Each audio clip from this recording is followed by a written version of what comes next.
Come to disturb my peace again, have you? I hide myself away in a cave, and still you people insist on pestering me with your problems.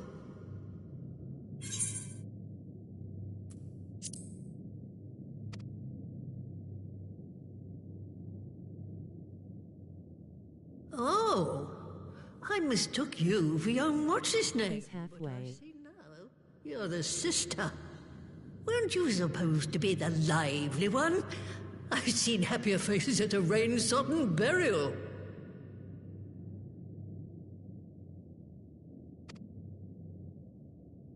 Well, I'm sorry to dash your expectations, but the situation isn't exactly conducive to gaiety.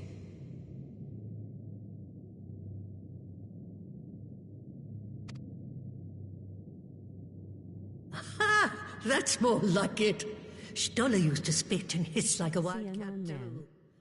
Better for a young thing like you to be filled with fire and leave the doom and gloom to your elders. Now, what exactly does this tragic situation of yours have to do with me? If I may, Master Matoya, we have need of your crystal eye once more.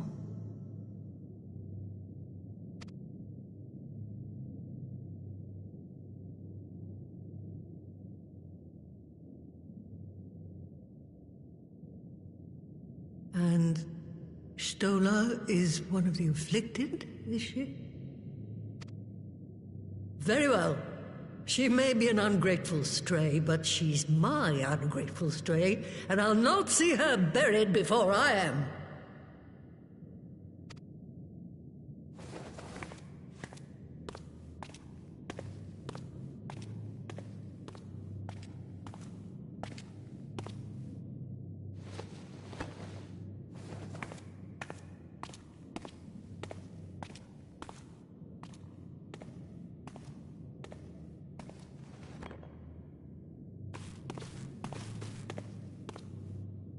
Right. Let us see what we can see. I'll begin from where our friends first fell, and cast my senses out from there.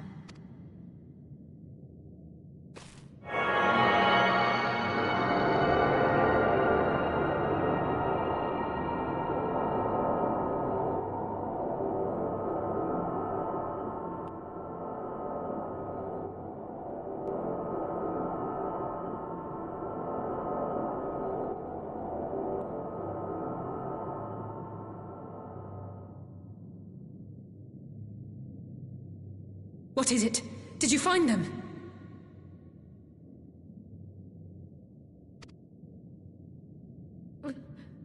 This doesn't make sense. How is it even possible? How is what possible? Kryl, what did you see? The threads, they just ended. And no, I didn't lose track of them. I followed them as far as they went. It's as if they were cut off. Could the ether have dissipated if it had? Oh gods! Their bodies are just husks. It's like the broodmother's daughter all over again. No, this is different. The Kalyana girl was already dead, body and soul, when Lakshmi effected her resurrection. Aye, let's not jump to conclusions. If their physical forms yet breathe and show no signs of wasting, then it follows that their souls must still be intact somewhere.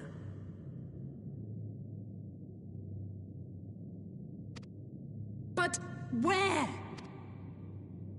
That's the question, isn't it, girl? Death has not taken them to the ethereal sea, yet there are no tracks left for us to follow.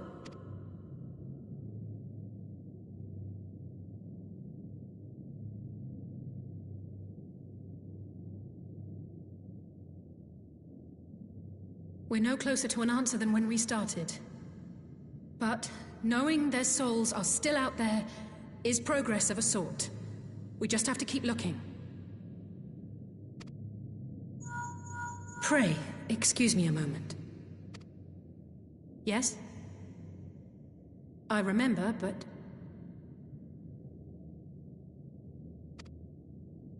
That was Lee's. Apparently, a group of Populares have defected to Alamigo, and Maxima, the envoy Alphino left with, is one of them. I'm sorry. I realize we've barely begun here, but... Go, child, go! You've made up your mind, and life's too short for dithering.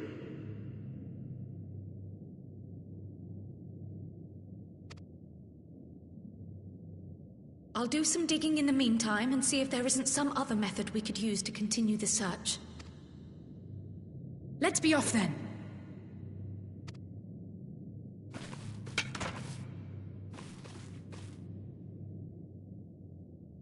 Oh, not again.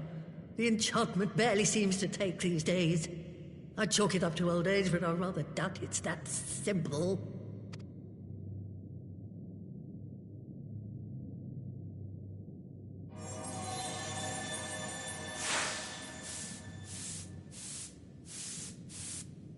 Before they took ill, Y'shtola and Urianger were sharing notes on a thinning of the ether.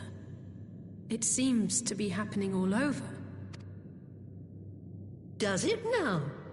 And here I was, all set to blame my woes on that creaking mountain of refuse clogging up the Thaliac.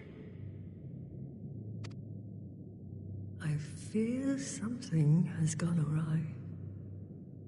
Still, there's naught to be gained from starting in shadows.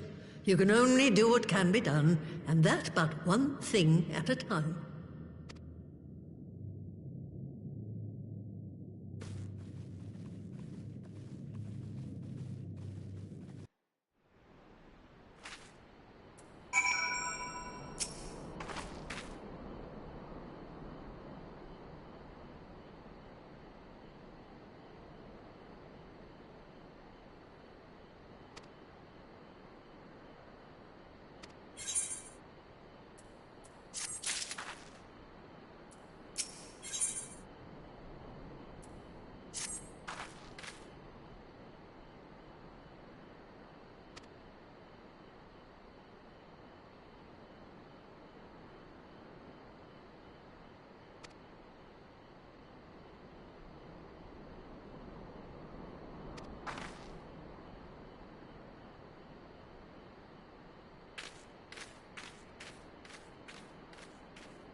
I'm sorry to drag you halfway across the realm, but when Maxima mentioned Alphino, I thought you'd want to hear the news in person.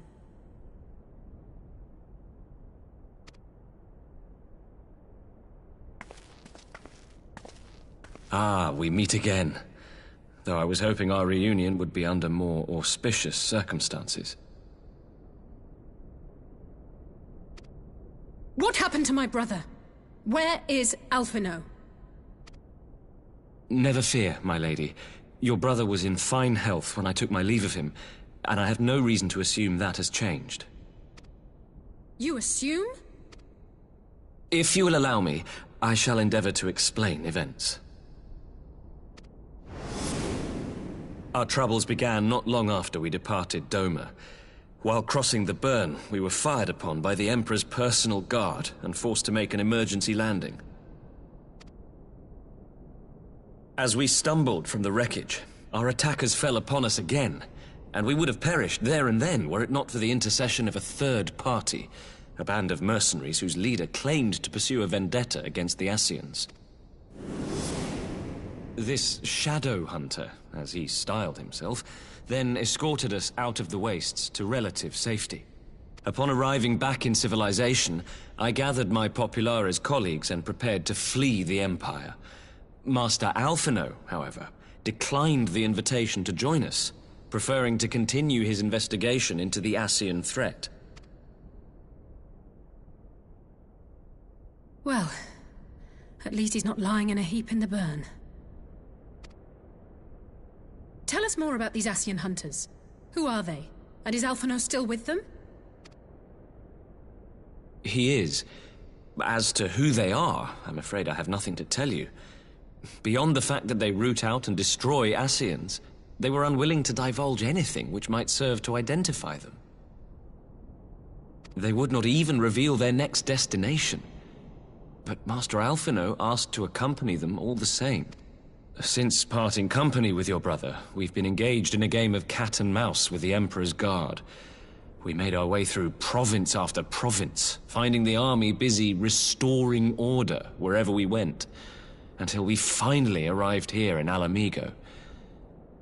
I cannot thank Commander Aldin enough for giving us such an unexpectedly warm welcome. I'm not inclined to turn away refugees, no matter which land they call home. And if they can tell me how things lie in Garlemald, all the better. On that subject, there is much I would tell you. During the course of our journey, we heard tales that an entire rebel army had been slaughtered in the space of a single night. It would seem my former comrades grew tired of putting down uprisings in the conventional manner, and chose instead to bring a formidable new weapon to bear. Details were sparse, but the rumor alone was enough to dampen the flames of rebellion. I have also heard reports that several companies have Westward? You mean they're getting ready to invade Alamiga? We knew this was coming, but not that it would be so soon. We've barely even begun to shore up our defenses. They won't stop an invading army. No, they won't. Dispatch messengers to the Alliance leadership requesting reinforcements, and send word to our officers in the field to hasten completion of those border fortifications. Prepare to meet the Imperials head on!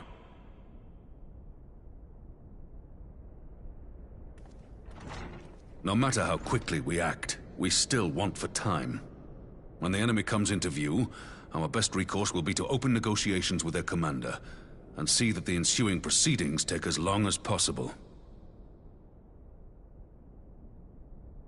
Would you and Alize head to Doma and let Lord Hier know about this?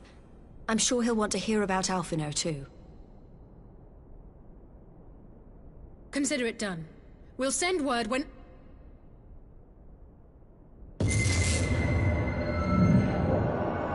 Untold sorrow must be changed. Ahead looms a calamity. Eon become instant. Throw wide the gates.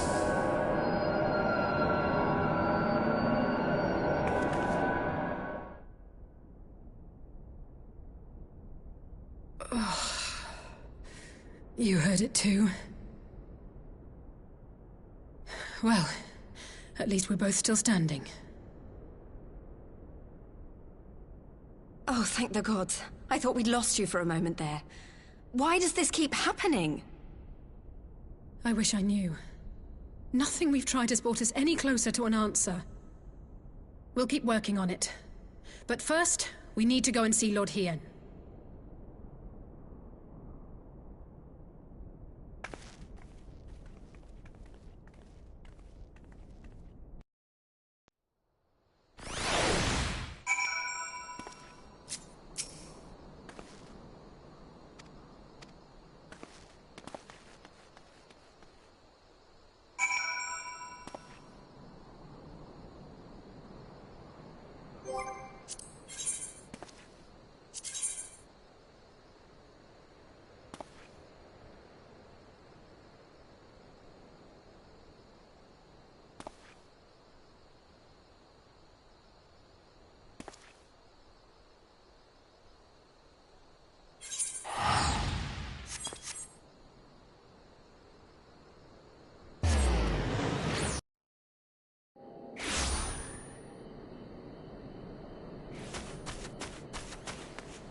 Sign of the Horns.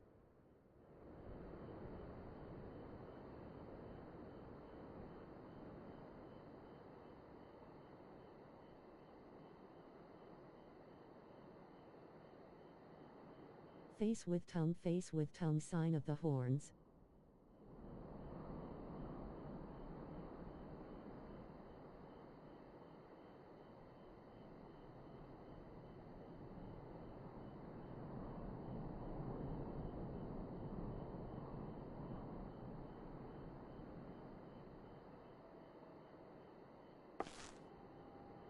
Clapping hands, clapping hands, clapping hands.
It seems the engineers have matters well in hand. Should the barrier work as we intend, Doma will be free to reinforce her allies in Alamigo without fear of weakening her own borders. Honored friends, the time has come to put your hard work to the test. Start the generator.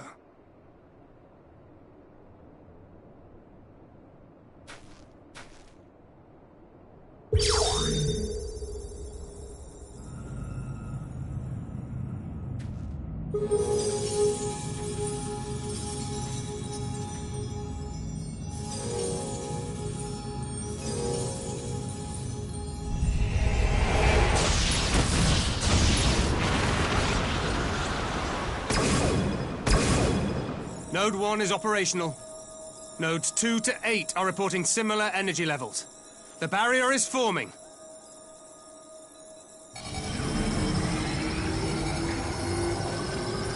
$1,000 yards.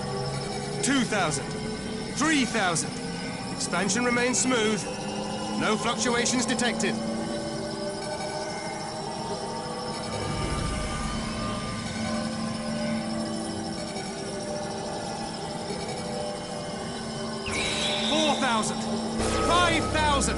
Target altitude reached. The barrier is holding steady at 5,000 yards. We've done it!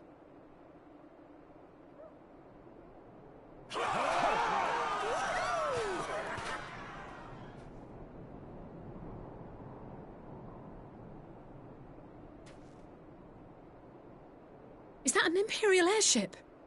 Of all the rotten timing. But this is a gift, Mistress Alize. They can test our new wall for us.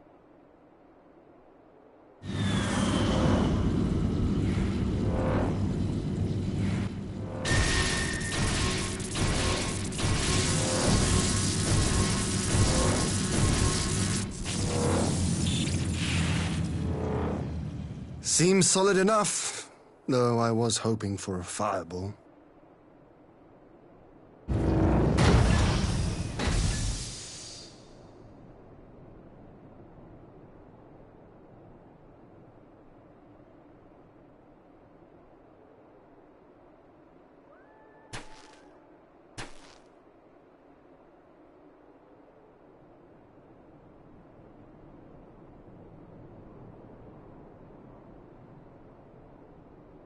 By the gods, it's Alphino. What are you? Let me go! He has my brother! Lower the barrier!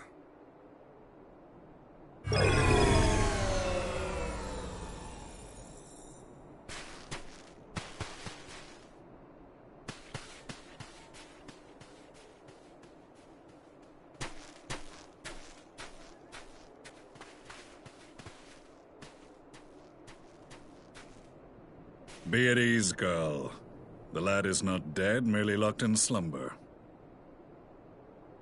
No, not him too.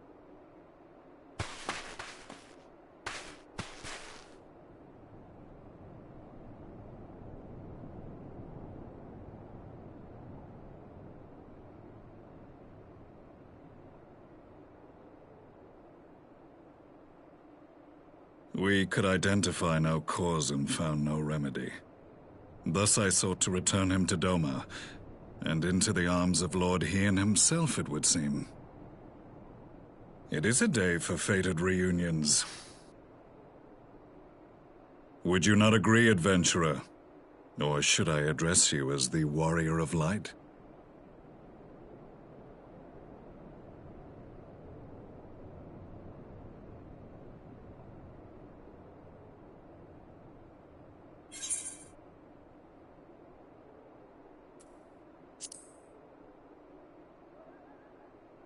I, Gaius van Baelsar, the Black Wolf. That was the title I was given, one I have long since relinquished.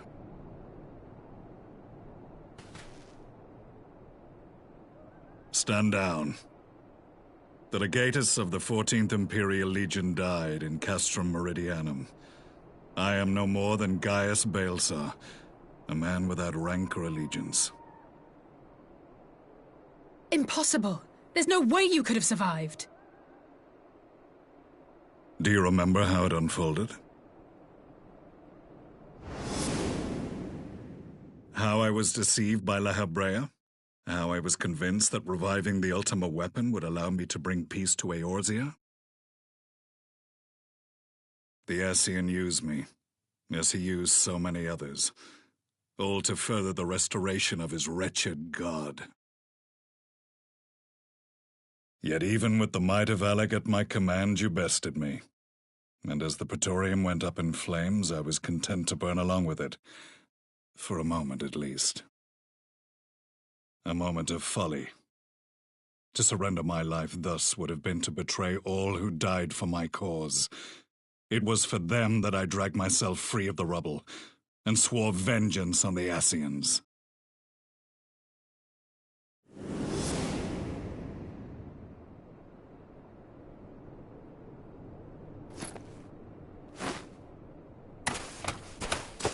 The Black Wolf has shed his pelt, never to return to Garlemald or her legions. I live now only to exact revenge.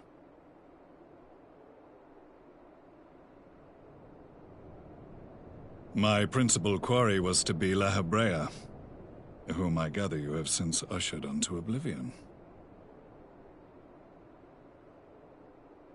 But so many more remain. Long as their kind lurked in the shadows, laboring to sow chaos throughout our world, I would see each and every one dragged into the light and put to the sword. Are the Scions not of like mind? In this single respect, perhaps. Then I shall continue the partnership the boy began, and share what intelligence I have acquired. Among the Ascians, the Black-Masked Ilk are subordinate to those who wear red. This you already know. Yet among the Red there exists a hierarchy. Those set adrift with the shards clearly stand below those still joined to the source. Nabriales, who once dared to intrude upon the Rising Stones, belonged to the former group, and while he was indeed a dangerous foe, his powers were inconsequential next to the paragons of the Source. The first was La Habrea, who plagues us no more. There is also the white-robed Elidibus, and the elusive Emmet Selk, about whom little is known. We have files on La Habrea and Elidibus, but I believe this Emmet Selk is new to us? As I assume my brother told you, we have evidence to suggest that an Ascian now walks in the body of the Crown Prince. Have you identified this interloper? Elidibus seems the most likely culprit. As emissary, it is his role to maintain the equilibrium between darkness and light. Your many deeds in Hydaelyn's name have upset the balance, and I believe he seeks to restore it by throwing his considerable power behind the Empire. As a leader of the Ascians, he is one of our primary targets. It was on the trail of this very prey that the boy and I came across the scene of a failed uprising.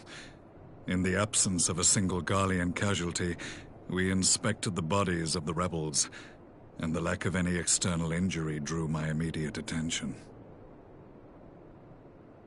They had been slain by Black Rose, an alchemical invention of the Imperial Army.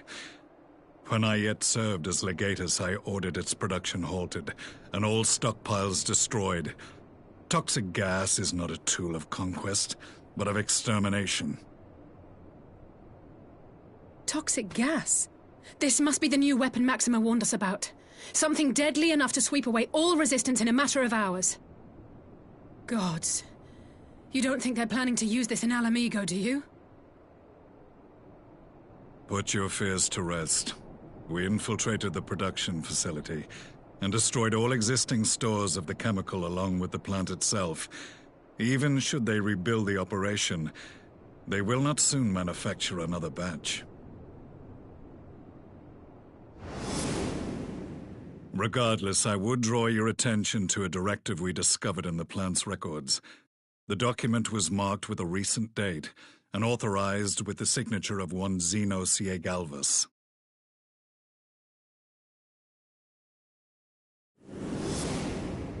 A dead man signing the death warrant for thousands. 'Tis bad comedy.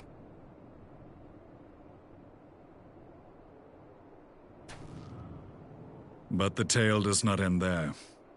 Within that same facility was a chamber filled with devices of elegant design. Cloning technology, we realized.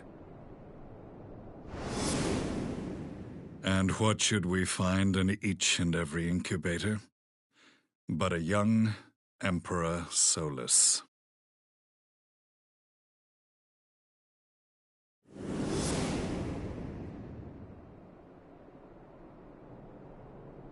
All of which prompts the question, were the Ascians responsible for these abominations, or was it the will of the Emperor? I must know which hand guides the Empire. Though I have given up my rank, I am yet a son of Garlemald, and I will fight for the future of my homeland.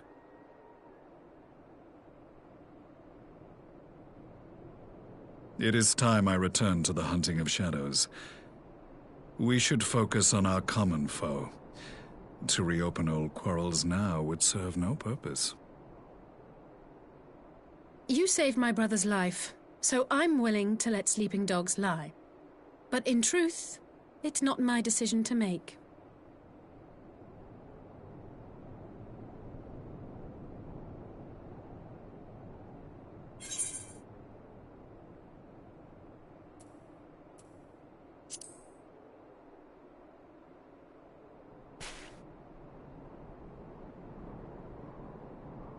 There was a time when I scorned those who placed their faith in false gods, even as I, in my blinkered conviction, place mine in Ascian promises. Unlike yours, my strength of will and my restraint was found wanting. We shall meet again, warrior of light.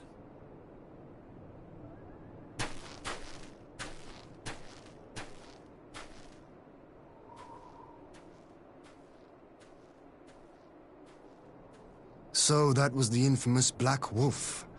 An unexpected I love ally, this to say version the of least. Patrick Swayze.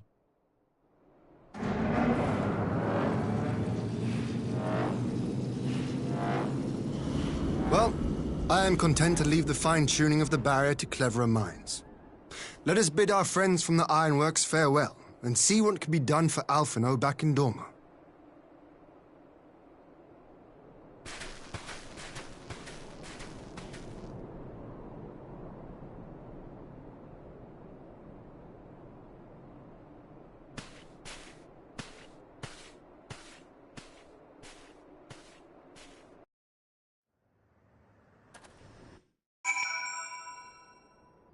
His best work.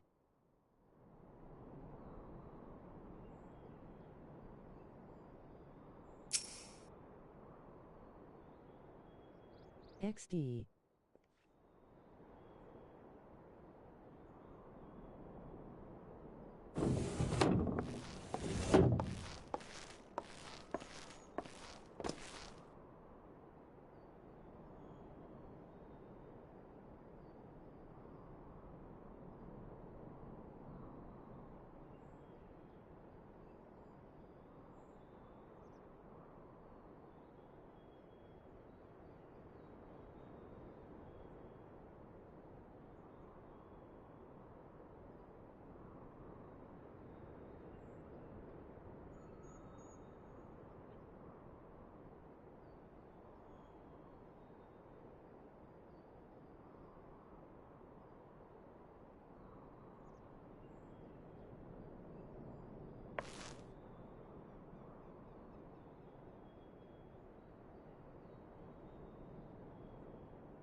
Our supplies of Black Rose have been ruined, but the new plant is already under construction. We should have the first batch ready in time for the offensive, Your Radiance. See that you do.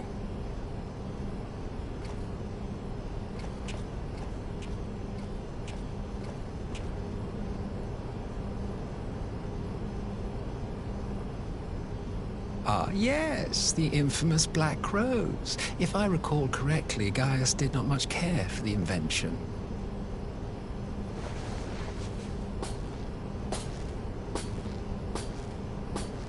A ruthless and indiscriminate weapon indeed, this airborne poison.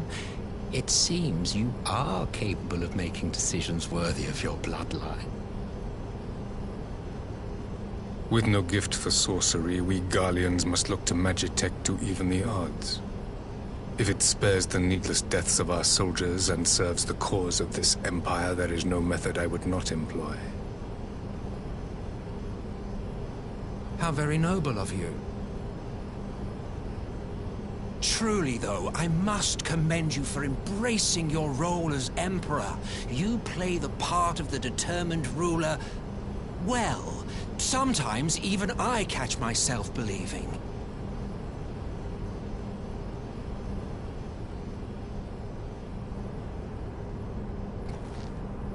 A silent agent of death. Now that I think on it, Black Rose may well possess the perfect aspect. Slowly but surely, the deluge of light has worked upon the ether here in the source, and the gas should be most susceptible to its influence. Well, I shall leave you to your own devices. Go forth and bloody the land with your grand and glorious war.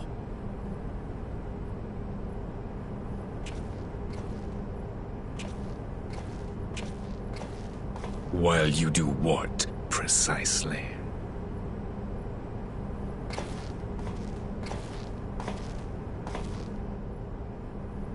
Need you ask? I will be doing what all Ascians do. I am well aware that your kind exists only to usher in the next calamity. But you seem oblivious to the harm your singular agenda causes to the Empire.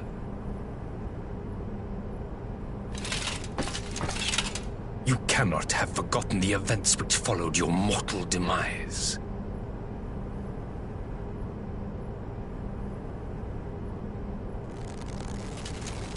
Our homeland was plunged into civil war for your failure to name a successor. The edifice you so carefully constructed was but a hair's breadth from collapse.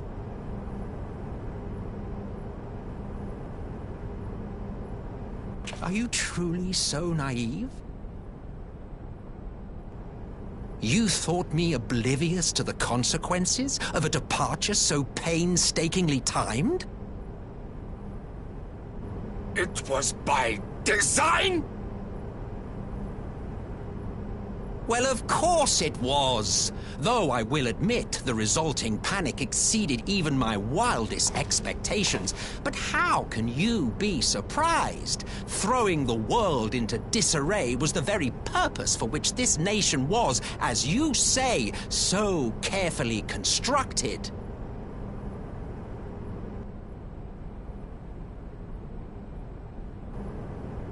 Now, if you have no further questions, I must be on my way.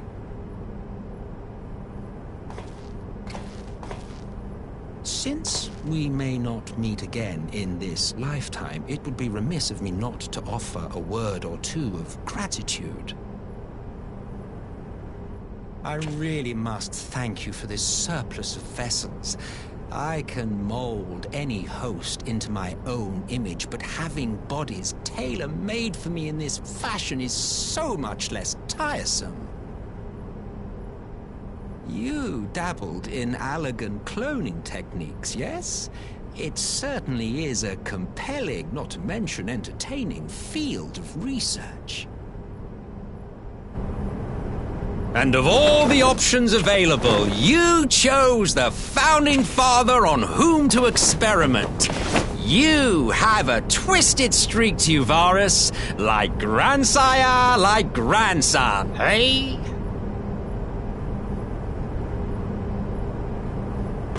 If events play out as planned, this will become something of a family enterprise. You will be the capstone of this world, I the anchor and shard, and together we will give the lie to this star's fraudulent existence.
Welcome back, you two.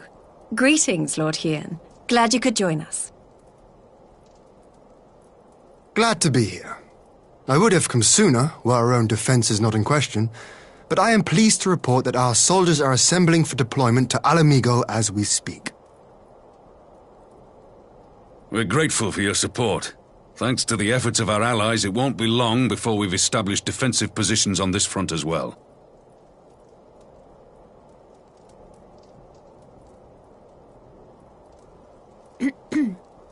We have some good news, too. Alphino has come back to us. As for the bad news...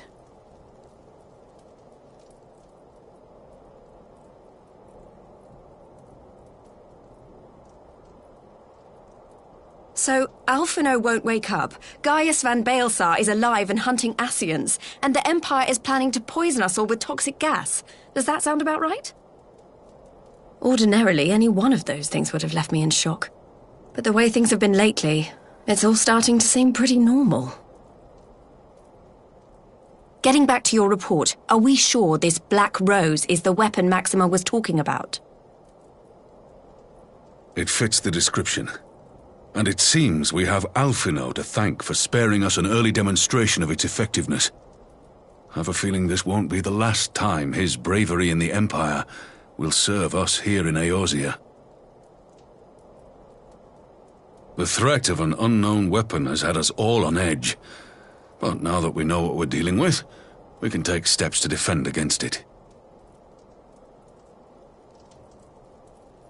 As for Gaius, I'm not sure what to think.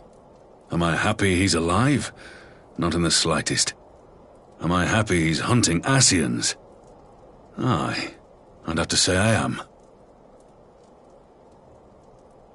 Oh, speaking of Garleans you didn't expect to see, we have a tale of our own, as it happens. When we sent envoys to the Imperial Army to request talks, they returned with the message that Varys Zos Galvus would be attending.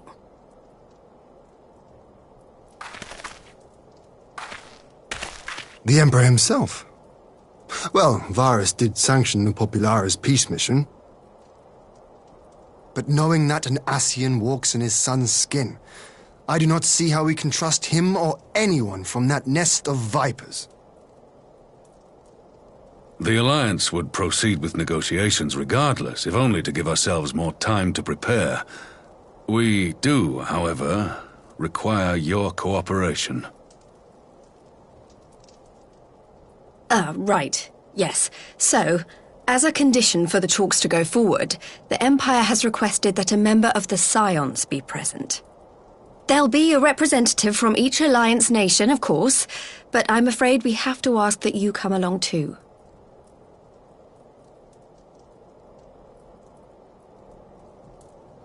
Gods, Lise, you know how much I hate politics.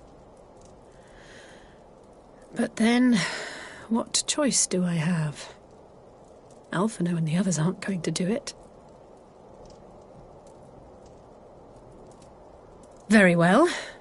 I shall attend as the Scion's representative.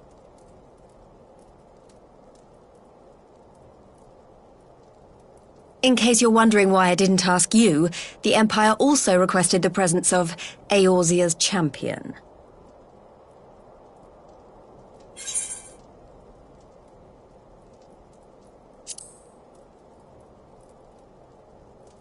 That's settled then.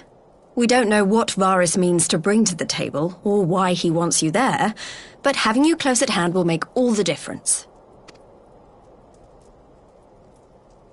The meeting will take place on the border. Anticipating an early assault, we mean to position the bulk of our forces nearby. The Alliance leaders should already be on their way. Once you're ready, we can head out and join them.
Esteemed representatives of the Eorzean Alliance, on behalf of the Garlean Empire, I thank you for inviting me here today. As this parley was convened at your request, I invite you to speak first. Very well, Your Radiance. I, Nanimo Ulnamo, 17th in the line of Ul, should be pleased to oblige you. As recent events in Alamigo and Doma have made plain, the subjugation and exploitation of neighboring nations is not a sustainable policy. Should this day end in war, you may very well defeat us, but you will never extinguish the people's desire for freedom. Though it may not be in our lifetime, there will be another revolution, another war, and the cycle will continue. Doma has entered into a concord with the nations of Eorzea, a partnership wherein we recognize one another as equals. Garlemald could be afforded similar treatment. You need only set aside your ambitions and join us in paving a path towards peace.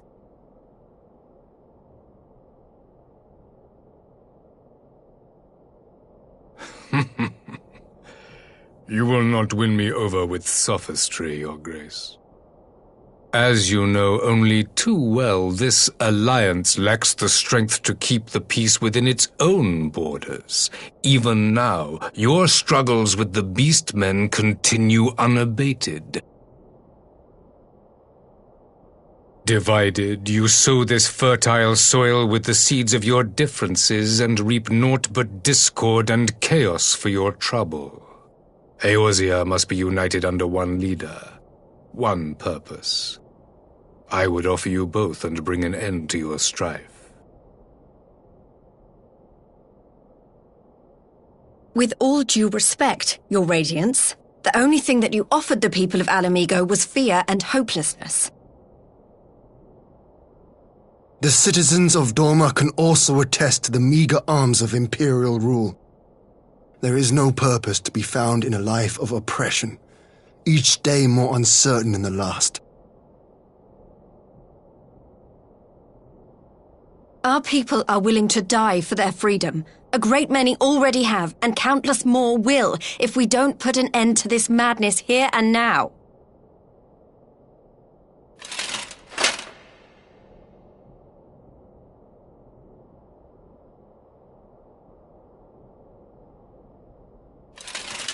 We brought order and stability to your lives. This madness and bloodshed is of your own making. You broke the peace, not Garlemald. Peace. Order. You kill our peoples, despoil our lands, take everything that is ours. And what? You expect us to lick the boot that grinds our faces into the dirt?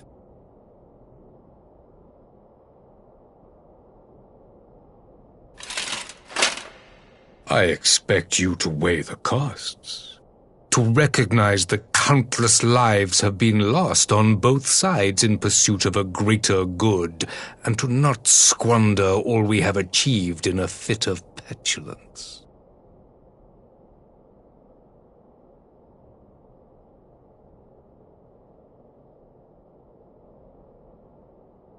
Your Radiance, I fear I can personally attest to the dangers of pursuing one's vision with such righteous fervor. For 1,000 years, the Holy See of Ishgard waged war with dragons.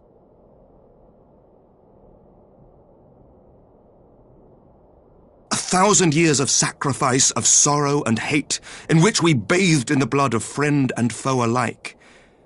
Had it gone on any longer, we may well have drowned. Yet we have chosen to raise ourselves out of this bloody spiral, and have since made peace with our former enemy. So I understand. No doubt the dragons were more receptive to your overtures in the wake of their leader's demise.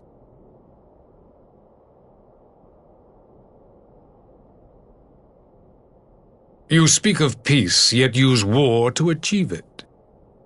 Your father would not have bothered to obscure his intent with honeyed words. He understood that strength is all that matters in the end.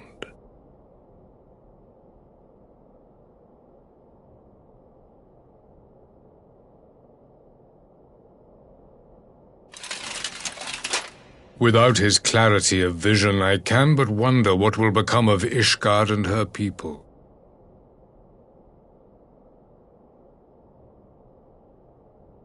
There was a time when Garlemald too lacked a leader of conviction. Weak and unable to wield magic, we were at the mercy of the strong from whom we sought refuge in the bitter cold of the north. Were it not for the discovery of ceruleum and the subsequent development of magitech, we might never have gained the power to take back that which was rightfully ours.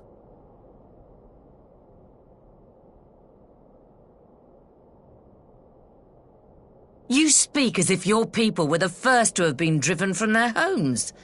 Limsa Lominsa was built by wayward souls in search of a place to call their own. On the shores of Vilbrand we found it, and from those humble beginnings did we grow and flourish. And all without robbing our neighbours of their liberty.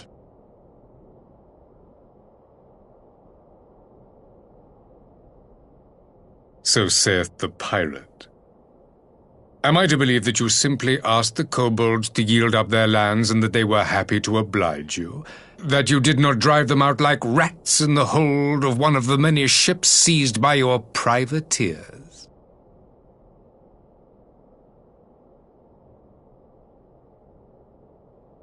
I will concede that after centuries of exile, reclamation may be mistaken for invasion. Nevertheless, it is not. And those who till stolen soil have no right to object when cast out in turn.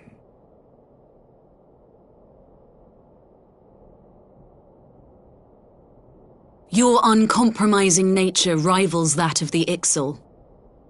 They too lament circumstances which they themselves perpetuate. Were they but to embrace peace, we would welcome them with open arms. Indeed, some few have done just that, and now receive of the Twelve's Wood's bounty. Would that your people might learn from their example.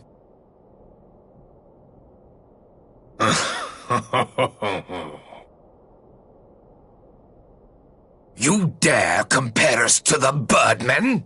You who thought to invoke the 12 and threaten all of creation?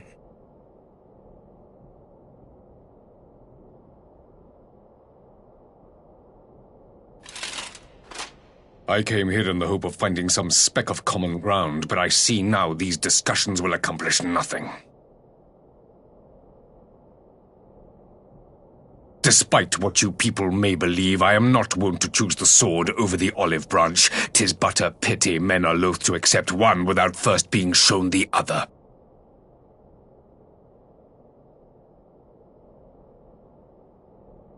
Wait! I beg you. This meeting was supposed to be a chance to find a way forward together, not to bemoan the missteps which brought us here. Please. If you truly consider violence a last resort, there must be a way we can come to an agreement.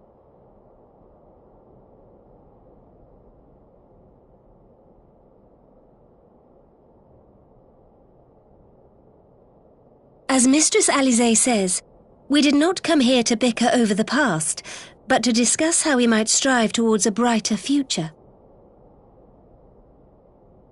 Emperor Varys, may I suggest a short recess, that all present might compose themselves prior to beginning anew?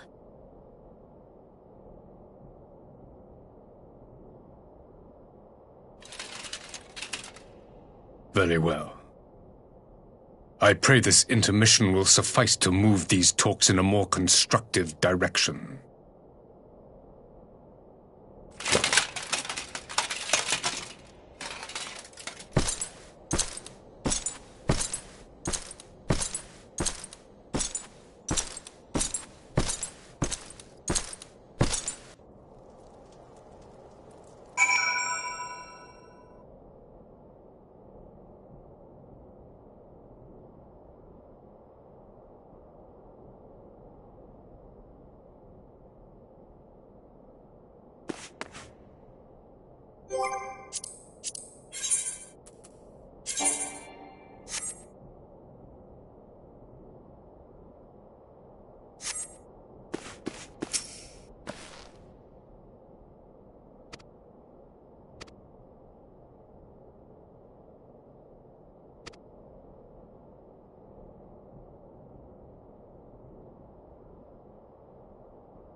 Now then, who would have the floor? Before we resume, I wish to offer you an apology. After you graciously accepted our invitation to discuss an armistice, we have done naught but rebuke you at every opportunity. I believe I speak for all of us when I say we are deeply sorry for our discourtesy.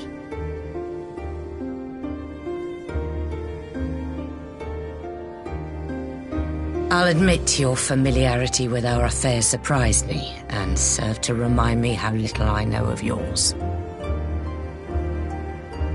I think all here can understand the desire to reclaim one's homeland. But why expand further? That is my question. If I may, the answer can be found in the Imperial doctrine they took great pains to impart to my people. Recognizing the threat icons pose to the world, Solus Zos Galvus decreed that they were to be eradicated. To this end, he began a campaign to unite all lands under the Garlean banner. Or so we were taught. Yet the Emperor only reached the burn, the Baron said to have been laid waste by icons, after conquering all the lands that lay between. What is more, I am quite certain the practice of summoning was not nearly so widespread in the days before the Empire's founding. When you put it like that, it all starts to sound like an excuse, doesn't it? But to distract from what? Why are you really waging this war?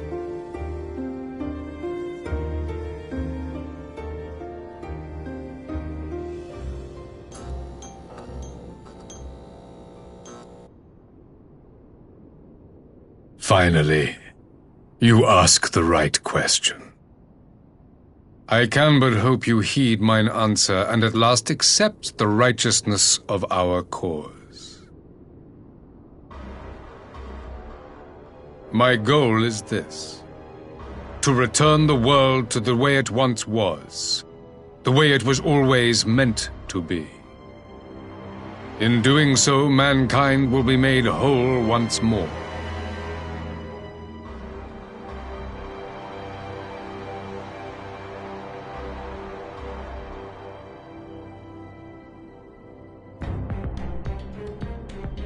No longer will we suffer from the dissension born of our differences. There will be but one race, a perfect race, as we were when time began. What in Rhalgr's name are you talking about? I am talking about the origins of the star, of the source and its 13 reflections. At the instant of the great sundering, 'twas not only the world that was shattered, but mankind itself. Thus were we divided into myriad races, each with its own unique imperfections. That is why man looks upon his neighbor and feels fear and hatred, why he wages war, why he kills his brother. You all in your own way have proven as much today. The peace you seek is but a fleeting solution to a fundamental problem. One which calls for more drastic measures. To bring about everlasting peace, our worlds must be rejoined.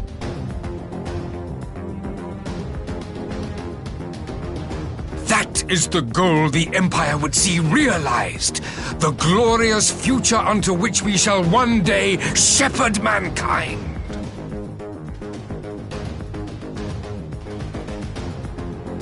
A rejoining of worlds.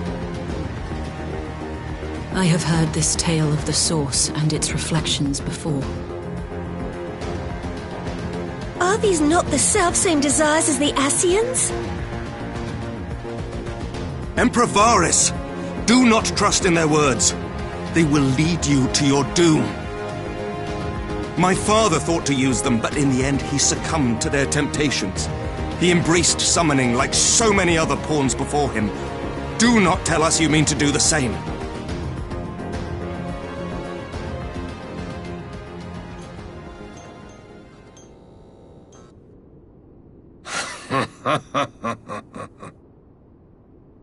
To be a pawn, free from the burden of choice, would be a blessing.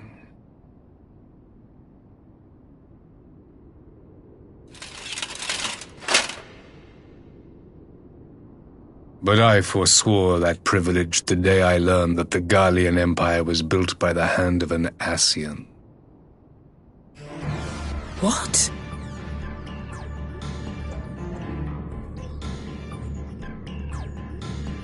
Yes. My grandsire, the former emperor, is of their number. And who better to build an empire capable of bringing about the calamitous change we desire? Would you condemn me for this alliance, for bowing to the will of these shadowy masters, when the prize is true and lasting peace?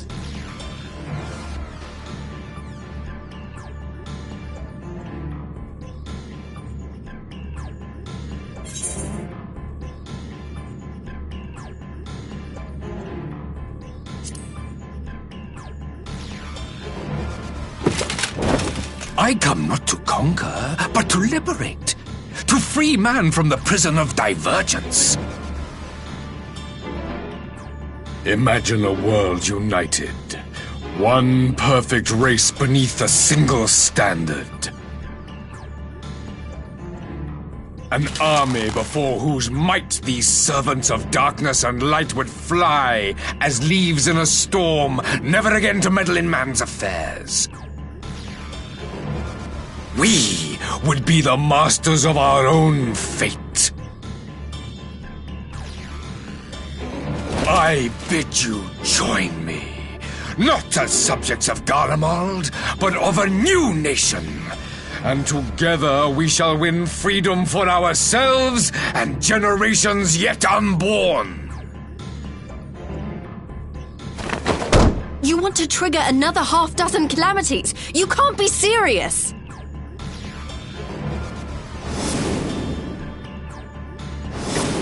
Have you forgotten how many died? There will be no one left! Do you truly imagine we would aid you in your bloodletting?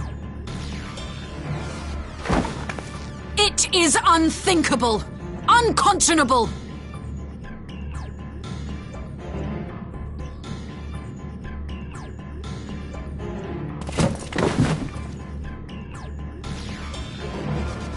And what is the alternative? To be as cattle waiting for slaughter? I would have us work together, that we might take fate into our own hands!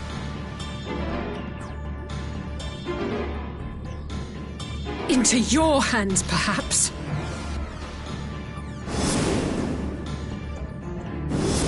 But what of the other worlds, your radiance? With every calamity, you obliterate a star and every soul that dwells on it.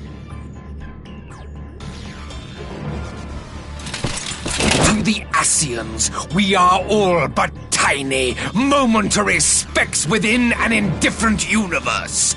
We cannot hope to oppose them until we have been made whole once more.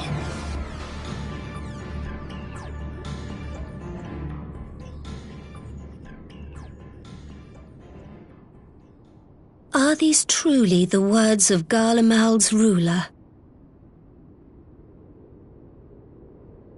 The flaws and foibles which you so abhor are what make us who we are.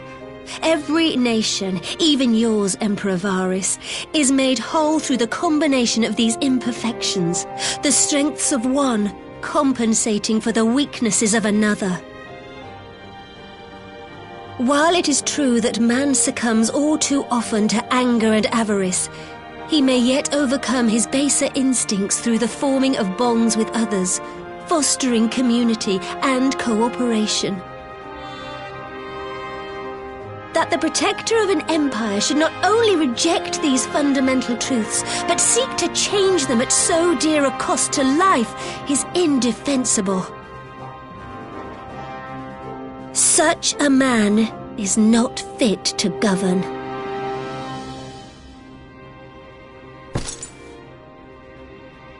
And you, warrior of light, would you refuse me as well?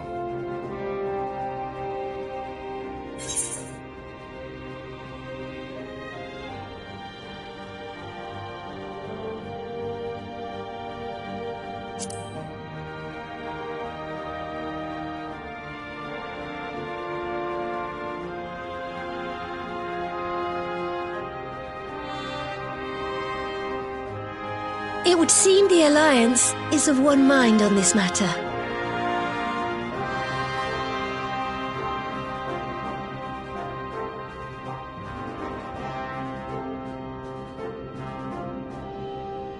You Eorzeans never cease to disappoint me. Though I suppose I have only myself to blame for expecting more from savages. This discussion is at an end. I bid you make ready for our next meeting. It will not be at the negotiating table.